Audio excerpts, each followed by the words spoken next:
they don't have a lot of shred either. You're thinking about what this Orianna and Lucian are costing. So it is a different approach. I like the Senna as well, and it does look like Kirol will be playing it. So it is still a marksman. Oh, okay. They did swap them there. All right, interesting to see. But we're loaded onto the Rift. Smacks, game number 1 of the best of 5, the rematch of the SEA finals, the regional finals here.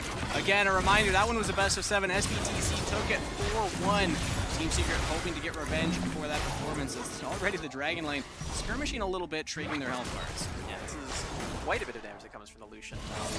Kirol getting ignited right now. It's getting aggressive with it. Yeah, Kirol very low. Now his level 2 is hit here from Team Secret. There's a chance that they struggle here. But a reminder, if you have an Amazon Prime account, be sure to link your Prime Gaming and Wild Rift accounts for free in-game loot. There's a reminder on the bottom of the screen with some more information on how to do that. And I hate to break it to you, Smack, I forgot to do it yet again. Oh. So I'm gonna put this on you. You're gonna have to remind me after the series to go do that. Yeah, will do. I picked up a Renekton skin from mine, so I'm gonna have to play some more Baron lane. I'm a support main myself, so I'll have to be trying that. I've been having a lot of fun with Jarvan recently, so maybe it's just my calling to go up to the Baron lane. I think so. I think you're getting signs. Yeah. Speaking of the Baron lane, we're again seeing that Unero and Azar are on these bruisers. Unero has a pretty solid lead right now. You can see that in the gold reflected there. Not a lot of trading going on, which has sort of been Unero's downfall in some of the early games where he does take pretty devastating trades and is forced to fall. And we also see Trevor getting very aggressive onto Julie. Flash away from the Ziggs. Didn't pop the barrier. Wow. That was calculated right there, but does survive the gank. A lot of faith in his math right there. The red buff might have spooked me if I was in that situation. This Trevor still holding onto that red buff, moving down to this bottom lane. They're going for the dive right now. Under the turret here. There's no level 5 on the Malphite, so easy pickups. That's a double kill to Chewy. Wow, genius play from Hamez there. He tanks up the turret, making sure that even if Trevor does get rooted up by the Senna, he will be able to make it out alive. And whether it's by calculations or sheer luck, Hamez survives it as well. I love, love, love this play from Team Secret. And it all comes down to the aggressive trading that they had set up early because of how aggressive they had been. Getting those health bars low to start with. There we go. Yeah, Hamez tanking up 2 turret shots. Hits level 4. That's when he survives it as well.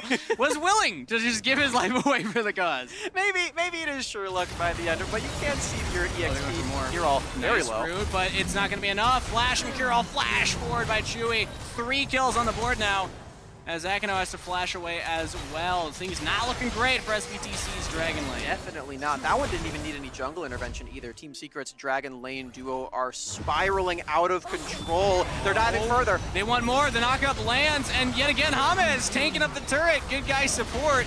And that's 4 kills onto Chewy. Man, this is so impressive from Team Secret because, as we've been saying before, SBTC have sort of had some troubles with integrating their new Baron laner. And most of these teams have been trying to take advantage of that. Most of these teams have been trying to whittle him down or just fully break his back up there. Team Secret say, no, we are more focused on the Dragon Lane, the established members of this team. We're trying to make sure they don't have any late game insurance. 4 kills already. And now, I mean, look at the item discrepancy here for Team Secret. The gold lead's one thing, but because it's all on Chewy, that's a Bork completed at 3 minutes, 10 seconds. Gets back to lane. Dragon spawning in 30 seconds. That's going to be like one of the most free dragon takes unless SBTC pull off a miracle. They are coming in here. The Nunu, they were not expecting it.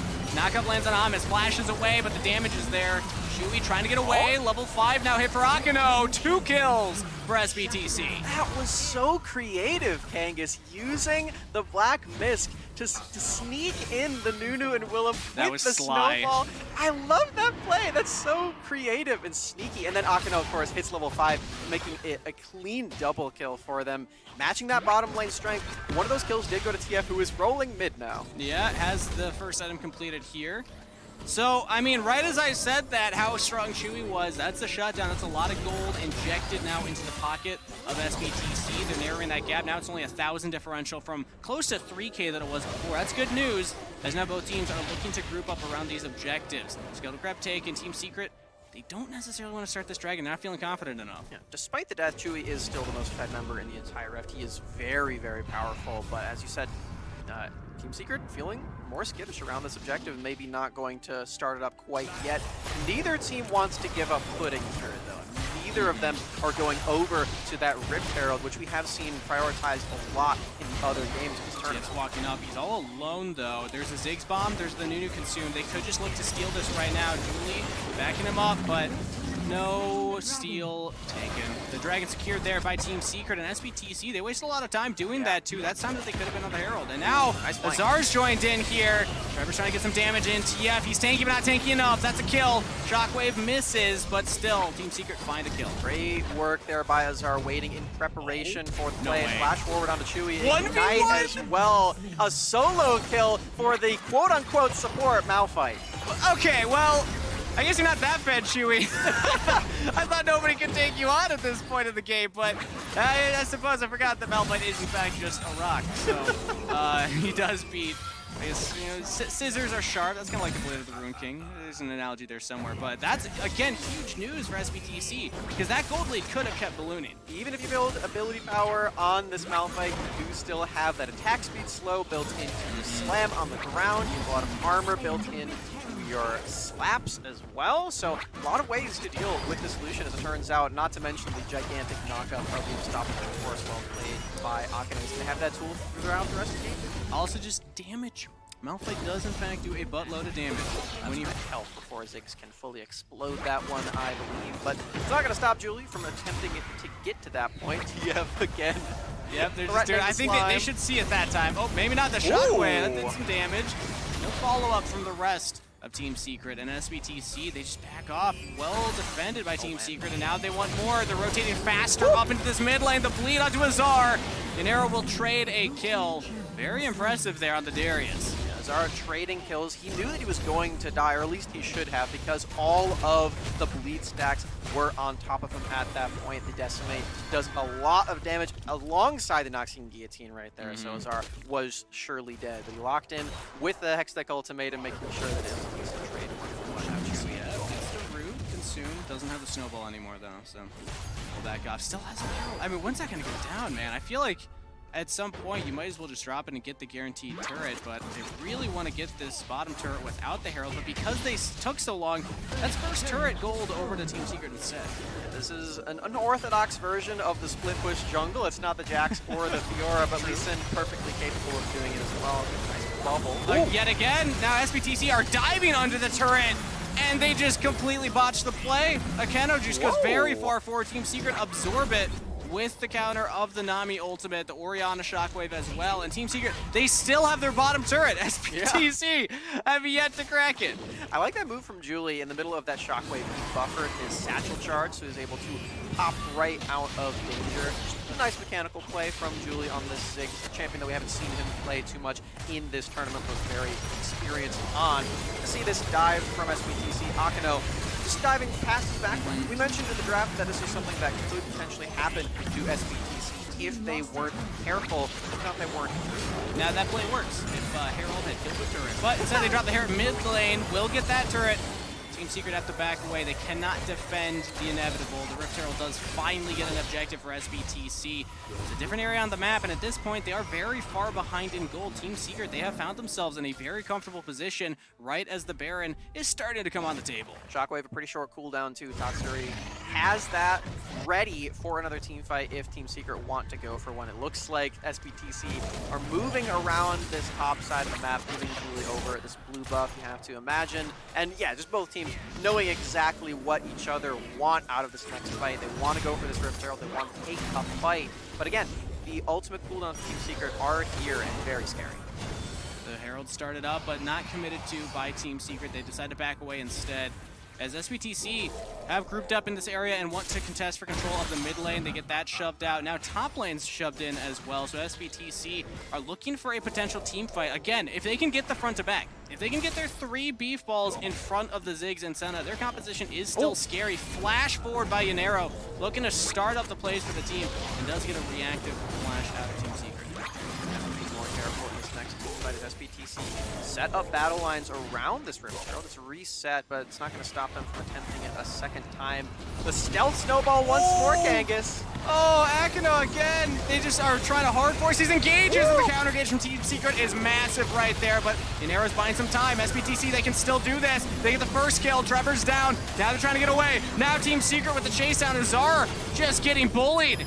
Gets shoved all the way back. Team Secret have to retreat now, as it's just a 1-for-1 trade at the end of the day, but they're still duking it out here. Julie has to go into the stasis. Chewy trying to flex all that gold that he got, but still can't find the kill. These are such low health bars on both sides. There still are, Kangas. The honeyfruit's popped, but I don't think Julie can get in range without being killed. Sir, you're a bad lad. Tatsuri was so close getting that one too, Kangas. Looks like the turret will fall. Rift Herald's still alive unless Azar has something to say about it, and Team Secret walk away with another favorable play. Not quite sure what happened there, but it was entertaining. As end of the day, Team Secret do walk away feeling better about that. Like you said, getting the objective, trading kills for it. Now, Yanero yet again canceling it back, but it's time for a replay. We'll just assume that Yanero gets the kill. Oh, he didn't. Hey, kill nuts here. Oh, I didn't even see that dodge at the beginning. Yeah. Trevor, insane stuff. He does end up going down in the end, if I remember correctly, but just a great way to get this fight started. Akino's ultimate is one of the major power points of SBTC's composition, so if that doesn't do anything, then you have to imagine the Team Secret are favored, especially with a lead like that. Exactly. And again, I talked about the importance of Lee Sin in this match. I think that the mobility of it is starting to come into play here, as now SBTC. Ooh, it's behind Trevor. No, the snowball. Smack the wall instead. I wonder how many times Team Secret are going to fall for this stealth snowball again in this game, because it's already been so devastating in many different team fights. It's very creative for Team Secret, and it's hard to see coming as long as you on the Nunu are staying inside the circle. If you're outside of the circle, you're still stealth, but you can see little ghoulie coming out of the circle. So Team Secret, they just have to be more careful of the Senna stealth, it turns out. And you know what's kind of annoying is I just realized if you're in the circle, I believe the snowball is still invisible, even if the snowball is outside of the circle. So your effective engage range is actually invisible to the opponent. Yeah, that is quite frustrating. I think we've seen it happen for sure once, maybe twice, but I think Team Secret are learning. Oh, okay, there's one more time. Oh, it doesn't quite get the curve. Yeah, does want to commit for this though. That's Zig's ultimate use. Yanero going forward with the Proto Belt, pulling Tatsuri back. The disengage from Team Secret. Ooh. Now Trevor with a nice kick onto Yanero. That's Flash out of the Darius. Team Secret getting some big cooldowns here right as Dragon has spawned. These fights are so close, Kangas. Tatsuri, he sniffed it out that time. He knew that it was coming, and I appreciate him for that one, because you're going to have to be more aware of this as the Drake fight begins. Watch Rakino engage right here. He gets onto the back line. The Malphite knocking up the squishy members, but the front line from Team Secret just go forward. They say, all right, have fun back there, guys. We're going to try and kill the Nunu. TF still alive, though. Trevor has to flash away, Azar as well, and Team Secret, we got a two-sided fight right now. SBTC are winning the side on the left, Team Secret winning the side on the right. Their carry stayed alive. Chewy stayed alive throughout the entire engage. Very impressive from Team Secret, keeping level heads and fighting a very chaotic fight. Whatever you do, Team Secret, don't let Trevor die to this Drake. They've got the shielding from Tatsuri. It's going to be all right. 3 in a row for Team Secret. And as you said, this fight could not be more chaotic than it was. Akino and TF starting it up onto this backline. And you just can't hit multiple people at the same time. I love the way that as Team Secret are positioning throughout this one, it does lead to a fight on two fronts. But that's something that they just have to do against a very clear, very focused engage from SBTC. Yeah, I mean, we talked about how strong the comp is from SBTC if it's front to back, but if Team Secret just dive past the front line and just run at the Ziggs and Senna, it is tough for them to peel, and that's a great example of it in that specific team fight. Akino found a good engage, but stasis from Chewy, and suddenly Akino was 1v2ing in his own fight, saying, wait a minute, I'm a Malphite. I'm not meant for 1v2 scenarios. I'm meant to engage and have my team follow me up, so Team Secret now even further ahead in gold, up in the Dragon trade. It's looking fantastic for them in Game 1 here of this series. Now, they did take Game 1 in their regional finals against SBTC as well, but that one was a little closer. This time, they're looking pretty dominant. It's definitely a different playing ground as well, Kangas. You know, this is the Horizon Cup. This is the bigger stakes, as they had already both qualified for this tournament at that time. They were just fighting for that seeding. But at this point, they're fighting for their tournament lives. They're fighting to continue on and play against Dokkan Gaming in that semifinal and potentially go even further if they can take down the tournament Titans. It's a tough ask to take down DKG, but still potential for sure. I also want to give a shout out. Any means of hitting them. They don't have any dashes like this Malphite, as this Baron can start it up. Baron started up by Team Secret. SBTC are approaching. Oh, the bubble! What a value bubble right there as Team Secret. They're going to get both. They're back on the Baron. They win the fight. Oh, that's massive. That was so clutch from Hamez. They might have won the fight anyway, but that was an amazing way to start things off. I was waiting to see how many times TF could get away with the stealthiest Nunu snowball ever. Turns out it's done now. That trick has already been found out. Is there an end of the game right now? Yeah, that's going to be it. With the Baron, with the wave here. Ooh. SBTC gave it a valiant effort in game number 1, but Team Secret, off the back of some incredible positioning during those fights, will take game 1. SBTC had a very creative strategy to start things off, Kangas. The Senna Nunu snowball. A, B, C, D, 個別のシングルスクール